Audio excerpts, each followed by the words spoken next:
and then his right. He always counted up to 20 when he was brushing his teeth, and he always stopped when the count was completed. He always touched the faucets in the bathroom and the handles of the doors a certain number of times.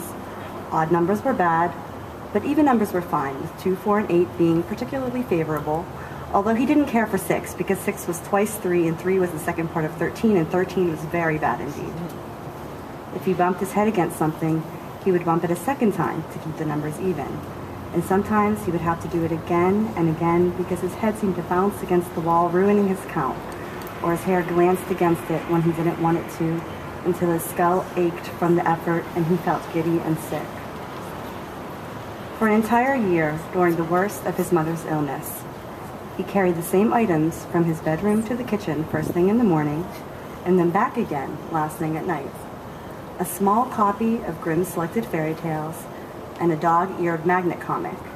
The book to be placed perfectly in the center of the comic, and both to be laid with their edges lined up against the corner of the rug in his bedroom floor at night, or on the seat of his favorite kitchen chair in the morning. In these ways, David made his contribution to his mother's survival. After school each day, he would sit by her bedside, sometimes talking with her if she was feeling strong enough, but at other times merely watching her sleep, counting every labored, wheezing breath that emerged, willing her to remain with him. Often he would bring a book with him to read, and if his mother was awake and her head did not hurt too much, she would ask him to read aloud to her. She had books of her own, romances and mysteries and thick, black, garbed novels with tiny letters. But she preferred him to read to her much older stories, myths and legends and fairy tales, stories of castles and quests and dangerous talking animals. David did not object, although at 12 he was no longer quite a child. He retained an affection for these tales, and the fact that it pleased his mother to hear such stories told by him only added to his love for them. Before she became ill, David's mother would often tell him that stories were alive. They weren't alive in the way that people were alive, or even dogs or cats. People were alive whether you chose to notice them or not, while dogs tended to make you notice them if they decided you weren't paying them enough attention. Cats, meanwhile, were very good at pretending people didn't exist at all when it suited them, but that was another matter entirely. Stories were different, though. They came alive in the telling. Without a human voice to read them aloud, or a pair of wide eyes following them by flashlight beneath a blanket, they had no real existence in our world. They were like seeds in the beak of a bird, waiting to fall to earth, or the notes of a song laid out on a sheet, yearning for an instrument to bring their music into being. They lay dormant, hoping for the chance to emerge. Once someone started to read them, they could begin to change. They could take root in the imagination and transform the reader. Stories wanted to be read, David's mother would whisper. They needed it. It was the reason they forced themselves from their world into ours. They wanted us to give them life. These were the things that his mother told David before the illness took her.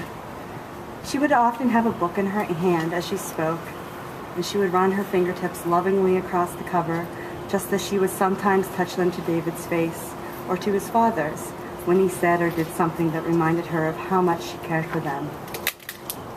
As the years went by, and the reading of a book became a more solitary experience for David, until his mother's illness returned them both to his early childhood, but with the roles reversed.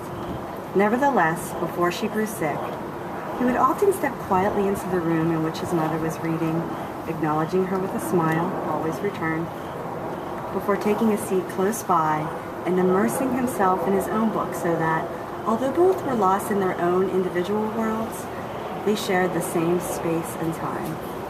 And David could tell, by looking at her face as she read, whether or not the story contained in the book was living inside her, and she and it, and he would recall again all that she had told him about stories and tales and the power that they wield over us, and that we in turn wield over them. His mother was buried on a January morning. The ground was hard, and all the mourners wore gloves and overcoats. The coffin looked too short when they lowered it into the dirt. His mother had always seemed tall in life, and death had made her small. In the weeks that followed, David tried to lose himself in books because his memories of his mother were inextricably interwoven with books and reading. Her books, the ones deemed suitable, were passed on to him, and he found himself trying to read novels that he did not understand and poems that did not quite rhyme. He would ask his father about them sometimes, but David's father seemed to have little interest in books. He had always spent his time at home with his head buried in newspapers, little plumes of pipe smoke rising above the pages like signals sent by Indians. The stories in books hate the stories contained in newspapers, David's mother would say. Newspaper stories were like newly caught fish, worthy of attention only for as long as they remained fresh, which was not very long at all. They were like the street urchins hawking the evening editions, all shouty and insistent, while stories, real stories, proper made-up stories, were like stern but helpful librarians in a well-stocked library. Newspaper stories were as insubstantial as smoke, as long-lived as mayflies. They did not take root, but were instead like weeds that crawled along the ground, stealing the sunlight from more deserving tales. David's father's mind was always occupied by shrill, competing voices, each one silenced as soon as he gave it its attention, only for its clamor to be instantly replaced by another. That was what David's mother would whisper to him with a smile, while his father scowled and bit his pipe, aware that they were talking about him, but unwilling to give them the pleasure of knowing they were irritating him. And so it was left to David to safeguard his mother's books, and he added them to those that had been bought with him in mind. They were the tales of knights and soldiers, of dragons and sea beasts, folk tales and fairy tales, because these were the stories that David's mother had loved as a girl, and that he in turn had read to her as the illness gradually took hold of her, reducing her voice to a whisper and her breaths to the rasp of old sandpaper on decaying wood, until at last the effort was too much for her, and she breathed no more. After her death, he tried to avoid these old tales, for they would link too closely to his mother to be enjoyed. But the stories would not easily be denied, and they began to call to David. They seemed to recognize something in him, or so he started to believe, something curious and fertile. He heard them talking, softly at first, then louder and more compellingly. These stories were very old as people, and they had survived because they were very powerful indeed. These were the tales that echoed in the head long after the books that contained them were cast aside. They were both an escape from reality and an alternative reality themselves. They were so old and so strange that they had found a kind of existence independent of the pages they occupied. The world of the old tales existed parallel to ours, as David's mother would once tell him. But sometimes the walls separating the two became so thin and brittle that the two worlds started to blend into each other. That was when the trouble started. That was when the bad things came. That was when the crooked man began to appear to David. Woo!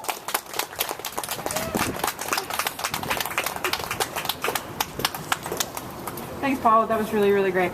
The next person I'm so super pleased to introduce is really famous, and you should check her out on YouTube. And if you love Pittsburgh, you will love her and her songs. She's a rap artist right here in Pittsburgh, and her name is Kelly Mays. She's going to be sharing The Fifth Agreement by Don Miguel Ruiz.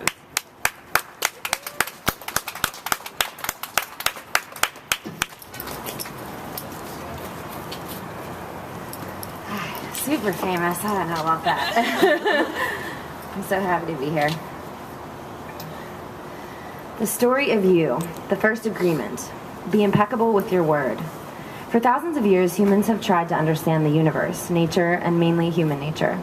It's amazing to observe humans in actions all around the world, in all different places and cultures that exist on this beautiful planet Earth. Humans make a lot of effort to understand, but in doing so, we make a lot of assumptions.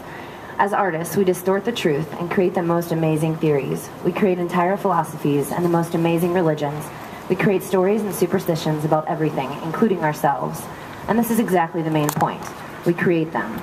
Humans are born with the power of creation, and we are constantly creating stories with the words that we learned.